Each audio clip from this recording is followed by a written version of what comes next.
The sea of green was the direct result, though, of what all international observers say were free and fair elections. Palestinians wanted to punish Fatah for corruption, chaos, mismanagement, and so they got Hamas. Here's the positive spin. I think it's a positive earthquake in that the Palestinians are starting to clean up their own house first. But some Palestinians wonder if they're about to enter a world of strict social conservatism ruled by Islamists. This will affect the daily lives of Palestinians, this young man tells us. A lot of changes will happen. Maybe we won't be able to get into a place like this.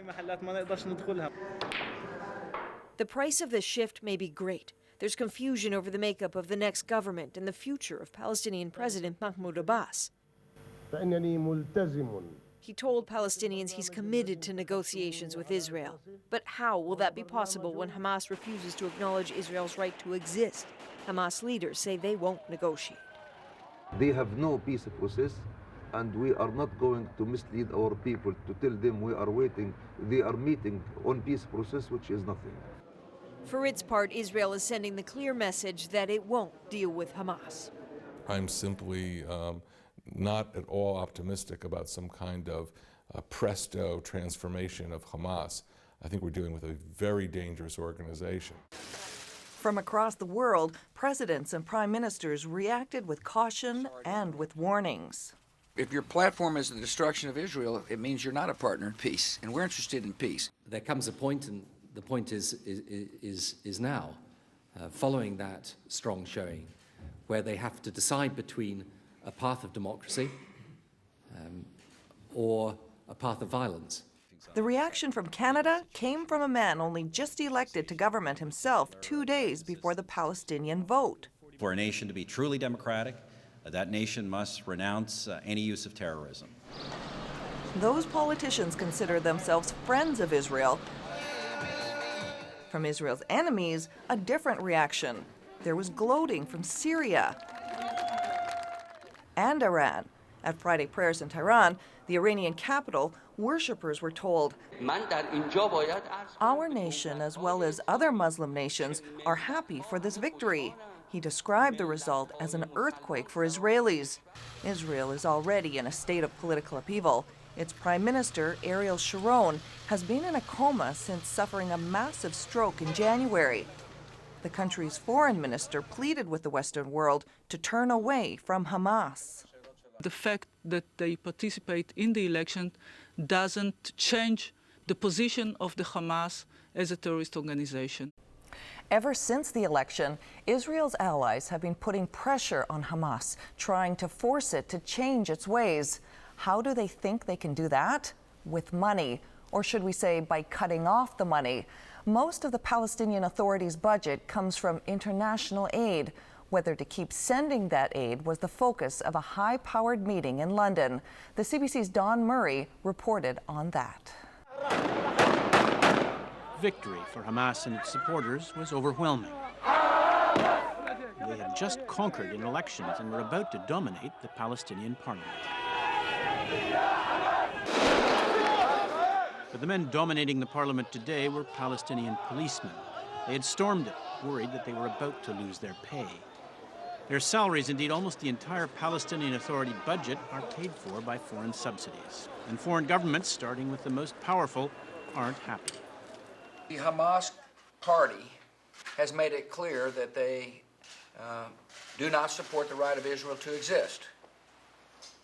And I have made it clear, so long as that's their policy, that we will not support a Palestinian government made up of Hamas. That message was pounded home by Germany's new Chancellor Angela Merkel.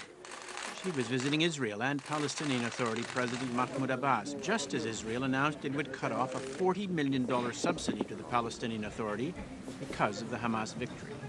Ich habe gestern gesagt, dass es unvorstellbar ist, dass Deutschland eine Autonomiebehörde unterstützt. Merkel said it would be unthinkable for Europe to continue its subsidies if Hamas refuses to recognize Israel. A Hamas leader stopped short of that, but did offer conciliatory words.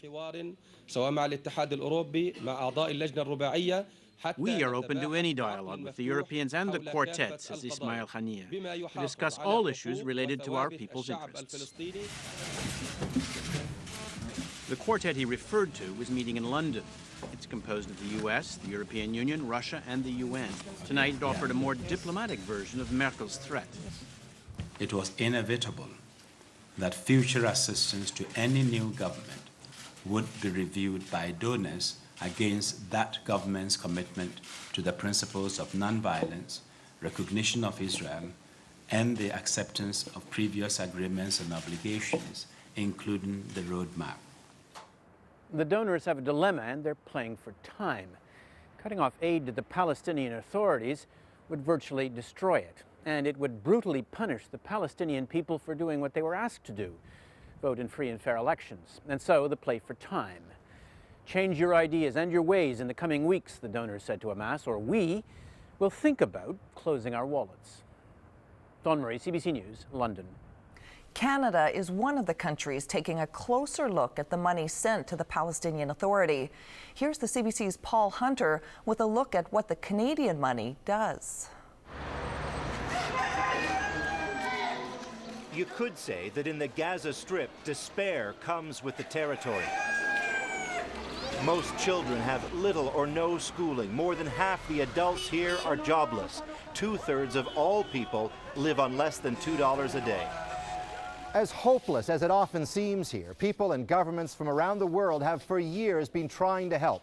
If not with direct cash, then with money for programs to aid people who live here. Not least among the countries that have been trying to help, Canada. That is, perhaps until now. With victory here by Hamas in January's elections, Canada is reviewing the $25 million in aid it gives Palestinians annually because Hamas, sworn to Israel's destruction, won't renounce violence nor recognize Israel's right to exist. Keep the aid coming would be the wish of these 7-year-olds at a school in southern Gaza. Getting remedial education, largely because they've missed so much schooling during years of violence. Check the classroom 1 floor up. On the blackboard, right above the day's date, an old bullet hole. This school has often been caught in the Israeli-Palestinian crossfire. So now, extra lessons for everyone, with colorful, evidently engaging school books paid for by the group emblazoned on the back cover, CEDA, the Canadian International Development Agency. More than 100,000 kids have been helped by this program, run by UNICEF, paid for by Canada. لازم المفروض انهم يضل عندهم الملفات هذا عشان هم يتقووا بكره ويصير عندهم وعي اكثر من هيك. Just to the north, another of the nearly 24 Made in Canada aid programs here. Girls volleyball, teaching leadership and life skills to those who'd otherwise be athletics free. Very aware of the politics, the girls underline that if Canada pulls its aid, it's the girls who'd suffer, not Hamas. ليش نحكم على الشعوب احنا من خلال الحكومات؟ ليش؟ ليش يعني ايش ذنب الشعب؟ هو المكان الوحيد هو المدرسة إن نعمل فيه ونلعب رياضة ما يكونش من الأخير إنه ما ناخدش، أكيد كندا حتساعدنا. But for Canada and other countries considering all this, the issue is the new government here. Hamas, officially a terrorist organization in Ottawa's eyes, has sent dozens of suicide bombers to Israel since 2000. Meet newly elected Hamas MP Miriam Farahat. 3 of her sons were killed while attacking Israelis, with her blessing. This is the farewell video for one of them. Unapologetic, she wonders why Canada would now punish her democratically elected government and turn from friend to enemy. فبأي سبب هم بتمسوا عشان ما يمدوناش يعني. بنناشد الحكومة الكندية إذا كان ما بدها يعني تبع يعني ترسل للشعب الفلسطيني مساعدات مالية يعني ترسل له مساعدات عينية كمواد تموينية. She is the woman. She is the mother. Who killed your son? Yeah. Indeed, Yakov Krugliak's 18-year-old was killed in this classroom, victim of an attack by one of the sons of Miriam Farahat. His view is clear. Foreign aid could be diverted by Hamas to bullets or bombs. So his message to Canada? Don't give them money to kill us. I ask, I beg, don't give them money. Because they're taking the money And they continue to do with the terror and terror and terror. Aid groups say they work to ensure that never happens, but it's hard to guarantee, even as their programs continue. Here in another Canadian-funded project. As artillery fire is heard in the distance, these teens work as a kind of shadow town council, learning how government works. Says the young mayor, they're proof the aid gets through. They'll grow, he says, to benefit everyone.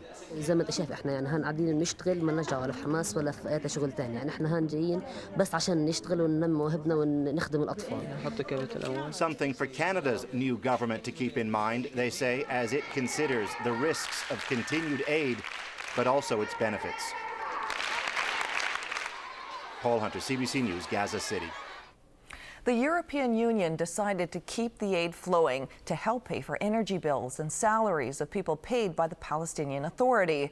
There were no quick decisions on funding from Canada or the United States, the U.S. pledging to review aid if Hamas failed to renounce violence and recognize Israel's right to exist. And that's News in Review. I'm Carla Robinson. Thanks for watching.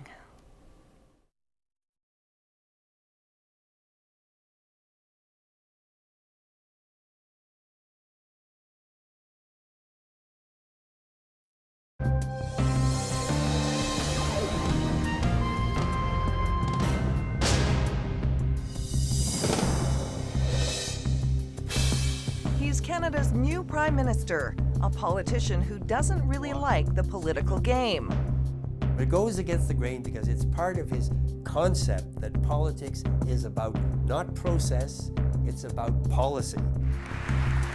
So how did he become Prime Minister? On News and Review today, Stephen Harper, The Path to Power. Hello, I'm Carla Robinson. On February 6, 2006, Stephen Harper was sworn in as the 22nd Prime Minister of Canada, 2 weeks after his Conservative Party won enough seats to form a minority government, the first Conservative government since 1993. Harper has been a familiar figure on the Canadian political scene for a number of years, but his political career has been an unusual one. The CBC's Gillian Findlay prepared this report on Stephen Harper's path to power. Ladies and gentlemen, the leader of the Conservative Party. Even in victory, there was something reserved about Stephen Harper. Here he was, delivering Conservatives power after 12 years, surrounded by adoring fans. And yet, if Canada's next Prime Minister was feeling pumped, he was doing a good job of hiding it. The truth is, Harper is a rarity in Canadian politics, a leader who doesn't like the spotlight. It's been clear from the time he entered public life. He never much liked campaigning, certainly never liked the media. And when the two combined for that dreaded event, the photo op, there was no hiding his discomfort. Well, it tells you something about his early sense of contempt for politicians, for the cheap tricks they play. William Johnson spent years researching a biography of Stephen Harper. It goes against the grain because it's part of his concept that politics is about not process, it's about policy. Policy. It's what's always driven Stephen Harper. Those who know him sometimes wonder how he became a politician at all. But he did, and the story of how he did may be unique in Canadian politics. The Prime Minister who, for most of his life, never aspired to power. Take his high school yearbook. What future Prime Minister would list reality as his pet peeve? At Ridgeview Collegiate in suburban Toronto, Harper won the gold medal in academics. But an extrovert? Forget it. His sport was a lonely one, long-distance running. I spoke to some of his friends, and they felt they were the outsiders. I don't think, he gave any sense of having political ambitions or, of wanting to. Certainly, he never said, someday I'm going to be Prime Minister, as some other people have done. He headed to Alberta after graduating, first chasing a job in the oil patch, and then 3 years later, starting an economics degree at the University of Calgary. That's where he met a young journalism major, Cynthia Williams. He's very bright, and he made me laugh. And he's probably a little shyer than some guys were, back then. Soon the two were going steady. Dates included a trip to Calgary Zoo with Harper's brother, listening to old Beatles records, and watching a lot of TV news. He was very interested in the world. It was an exciting place, and there was, that to him was a good drama, better than any show we could watch.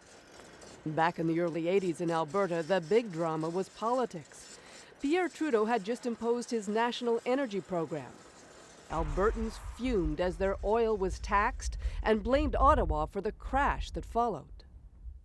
This really changed his views of politics because he said, now I understood this faraway government took a few measures and look what it did to the people I know in Calgary and the people I know all over Alberta. The boy from the East, whose parents had always voted Liberal, was becoming an alienated Westerner and thinking like a conservative. He's always believed that get out of the way of the individual, give them, don't take so much off their checks with taxes, and let society make, and they will make the right choices. This is part of the neighborhood I had the honor to represent for close to 15 years. But it wasn't until Williams took him to hear this man that Stephen Harper gave any thought to politics himself. Back then, Jim Hawkes was a progressive conservative MP for the riding of Calgary West, one of the most hard-working and popular politicians in the province. He came to a public meeting and with his girlfriend, and the two of them had obviously prepared, and they were interested in topics. Then the next thing you knew, they were working within my riding association as volunteers and on the executive. Yet even then, Harper is remembered as a guy more interested in studying policies than ever selling them. The side of politics, which is, you know, the glad handling and that just wouldn't have been him. Steve used to poke fun at what he called future prime minister types. Really? Yes. So, what would he say? Well, he would just say, oh God, there goes some more future prime minister types. He certainly was not a future prime minister type. Future prime minister type or not, just being a progressive conservative was an exciting thing in 1984.